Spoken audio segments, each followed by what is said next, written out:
Estamos de volta depois do rápido intervalo e, como você sabe, todas as terças-feiras aqui na TV Mar Canal 525 e mais necessariamente no programa TV Mar News, é dia do quadro Penal News. E hoje, como tema, o advogado Bruno Calado trouxe principal assunto: crimes contra o patrimônio e a onda de acontecimentos. É agora no Penal News.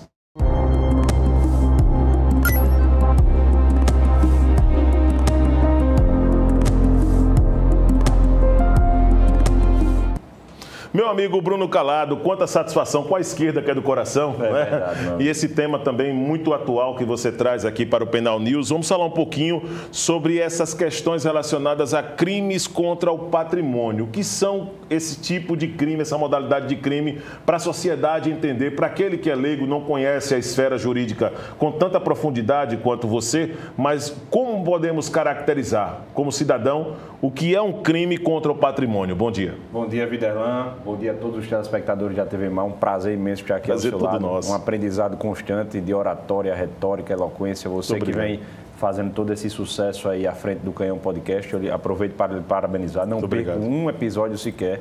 Obrigado. E que Deus sempre lhe ilumine à frente desse podcast maravilhoso.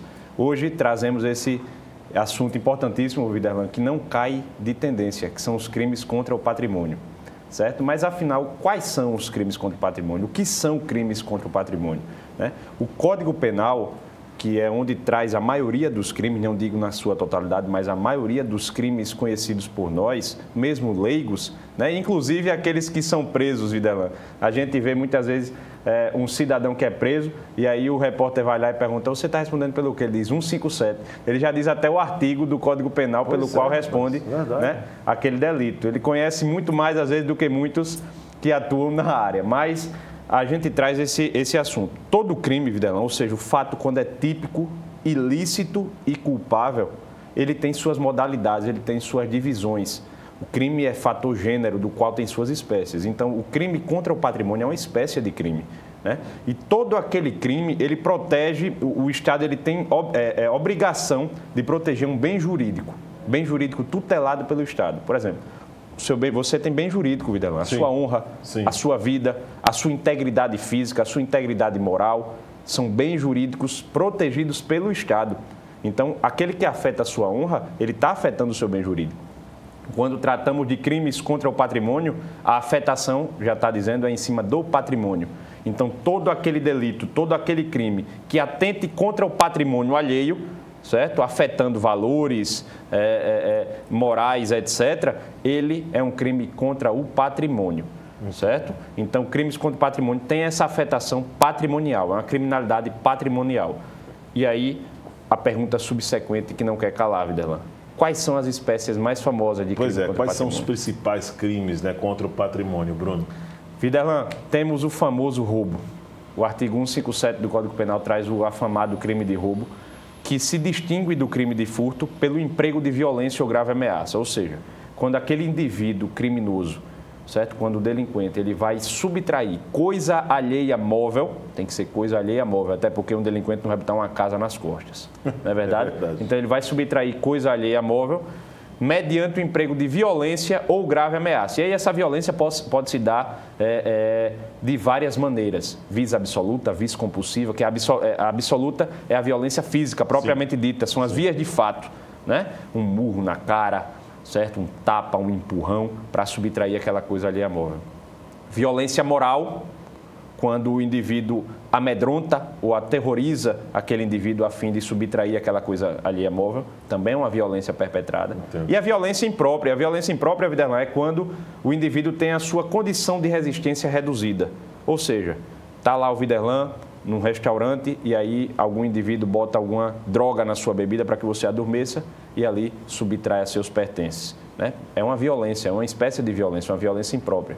Então, o crime de roubo é uma modalidade de crime contra o patrimônio. A modalidade mais ilustrativa, mais bem exemplificativa de crimes contra o patrimônio é o roubo. Depois, o furto. O furto, ele se assemelha demais com o roubo e é muito confundido.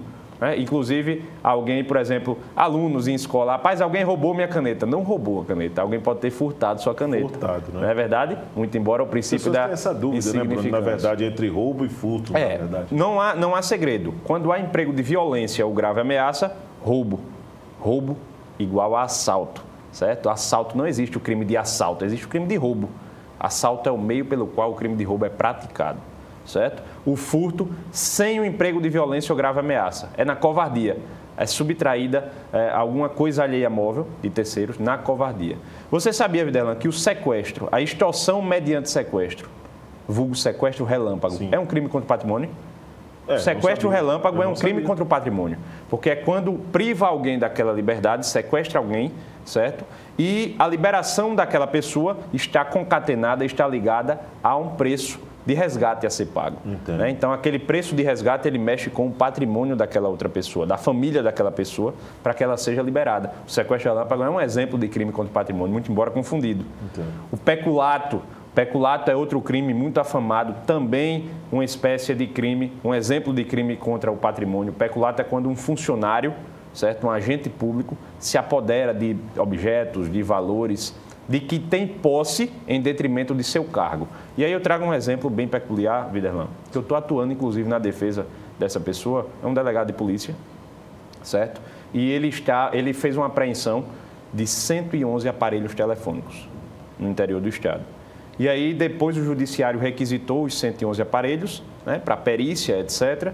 E aí, quando ele foi efetuar a entrega para o judiciário, só tinham 57 aparelhos. Dos 111, só tinham 57. E aí, os objetos estavam sob sua responsabilidade. Muito embora estamos provando que não foi esse delegado de polícia quem subtraiu. Muitas pessoas tinham acesso à sala do delegado naquela delegacia, naquele CISP, certo? E aí o delegado está sendo responsabilizado, porque ele detinha a posse desses aparelhos, mas sumiram. Então, a justiça vem apurando... Nesse caso, então, se caracteriza como um furto numa situação como essa, Bruno? Pode ser caracterizada como furto? Dependendo, se não for um funcionário público, um furto. Se for um funcionário público, peculato. Peculato. Então, o crime de peculato é um crime próprio, ou seja, ele só pode ser cometido por funcionário público, certo? Então, se for um funcionário público que subtraiu esses pertences, esses aparelhos telefônicos, peculato. Se for uma pessoa comum do povo que entrou naquela delegacia e subtraiu os celulares, né, encontrou a porta do gabinete do delegado ou do almoxarifado, de onde for, e encontrou a oportunidade e levou, furto. Uma pessoa comum do povo subtraiu, né, aqueles aparelhos telefônicos. Isso está sendo apurado pelo judiciário. Então, são exemplos, vários exemplos aqui de crimes contra o patrimônio. O latrocínio também é um crime contra o patrimônio. Muito embora a pessoa morra, mas o crime fim é o crime de roubo, é o crime de subtração. Roubo seguido de morte, que se caracteriza o latrocínio. Exatamente. O indivíduo é morto com o crime fim, que é o crime de roubo, né? Mata para roubar, certo? Ele não rouba para matar, ele mata para roubar. O crime fim é o crime de roubo. Então, o latrocínio é um outro exemplo bem peculiar, um dos crimes mais gravosos do Código Penal, que é um exemplo de crime contra o patrimônio. E quando você trouxe esse tema, né, patrimônio necessariamente, acredito que essa traz também, né, acaba induzindo, né, muitos leigos a ter uma compreensão como patrimônio público, que é muita coisa também que a gente acaba noticiando no dia a dia, Bruno. Então, existe o patrimônio privado e o patrimônio público nesse caso. São modalidades distintas, mas que se inserem também nas mesmas características criminais, como você está trazendo como esse tema? Com certeza, inclusive a lei é mais severa quando se trata de patrimônio público, né? Nós presenciamos, inclusive, essas estátuas que tem na orla, né? Estátuas de autores famosos, né? Personalidades especiais. Temos aqui algumas estátuas de bronze na orla de Maceió. E aí já tivemos episódios de indivíduos arrancando a orelha daquela estátua para vender o bronze. Arrancando o pé, arrancando um livro. Tem uma estátua que está sem um livro, eu acho que na Praça Vera Arruda. Era para ter um livro nas mãos de uma personalidade, eu não sei qual é agora. A de Marechal Deodoro, por exemplo, no centro roubaram à época a espada, né? Pronto, a espada, né? Verdade, de Marechal Deodoro, né? Isso. Em cima de um cavalo. E aí levaram, mas levam para vender, né? Então isso Nesse caso, quem também compra acaba também cometendo um crime numa situação como essa? Quem compra comete um crime também contra o patrimônio chamado receptação. Quem adquire mercadoria, fruto de roubo, fruto de furto, certo? Fruto de um crime. Quem adquire essa mercadoria, se, por exemplo, chegarem para o Videllan e oferecerem um iPhone 13, um celular no valor de 5, 6 mil reais, 7 mil reais, por 500 a R$1.000, provavelmente, Videllan, muito provavelmente, certamente, você responderá pelo crime de receptação, por causa do disparate do preço. Então, é óbvio, né? A gente tem vários exemplos de um crime de receptação. E não tem aquela do não sabia ou daquele desejo que muitos têm de buscar vantagem. Numa situação como essa, isso precisa ser muito bem pesado, colocado na balança para a pessoa não sofrer as consequências, né? Com certeza, Vidal. Cada caso é um caso, né? E aí a investigação analisará se houve o dolo ali na receptação daquela mercadoria, se houve a intenção de obter vantagem mediante o disparate de preço oferecido daquele celular, de um computador, de um veículo para desmanche, do que quer que seja. Então a investigação há de apurar o caso em concreto para saber se houve o dolo no crime de receptação.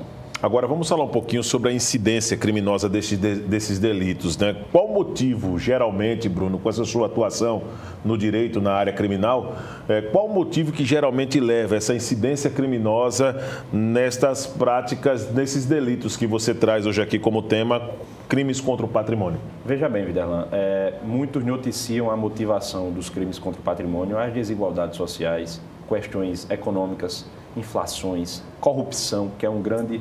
É um crime contra o patrimônio, é um crime contra a administração pública, mas afeta diretamente o patrimônio, né? O patrimônio público, crime de corrupção que acaba tirando de quem precisa. Então, questões sociais e econômicas são fatores preponderantes na motivação de crimes contra o patrimônio. Mas eu atribuo a segunda motivação, que eu acredito que muitas vezes acontece, que é o mau caratismo.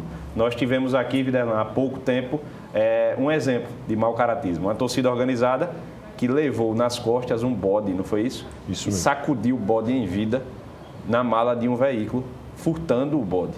Na verdade, isso é um exemplo de crime contra o patrimônio, né, que eu não atribuo a questões sociais econômicas, eu atribuo a puro mau caratismo, maloqueiragem, sem vergonhice. E a nota da própria organizada diz que foi tudo uma brincadeira entre amigos. Uma brincadeira, mas aquele produtor rural que depende daquele bode para vender, para sustentar uma família, às vezes é um senhor que cria 5, 10 bodes e fica naquela rotatividade, comprando, engordando e vendendo, né, na agropecuária, ali que seja, batalhando, vendendo, criando, passam marginais dessa natureza na beira de uma estrada, vê o bode ali, sacodem ele como se fosse um objeto morto, né, um objeto sem vida no interior de um veículo. Então devem sim ser responsabilizados. O fato, Bruno, de ter sacudido naquelas imagens, e aí, claro, vou fazer uma consulta ao advogado que está aqui do lado, pode ser também caracterizado ali como crime de maus tratos também? Com certeza, Viderlan, com certeza. Inclusive os maus tratos a animais, o crime de maus tratos, ele teve sua pena agravada agora, né? Eram penas ínfimas e com constante cometimento de crimes de maus tratos a animais, a seres irracionais, a pena teve a pena agravada e apurado, obviamente, se houve devidamente esses maus tratos ao animal, deverá sim responder cumulativamente aí ao concurso de crimes, quando há mais de um crime numa situação só, o furto do bode e os maus tratos a este animal. Bruno, quero agradecer mais uma vez a sua participação aqui no TV Mar News.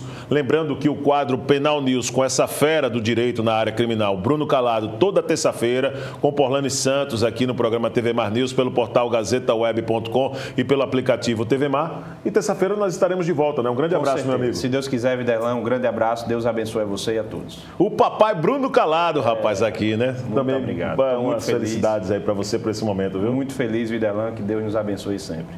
É isso aí. Até terça, então, com o Bruno Calado no quadro Penal News. Nós vamos agora a um rápido intervalo. Na volta, tem muitos outros assuntos ainda hoje no programa TV Mar News. Voltamos já.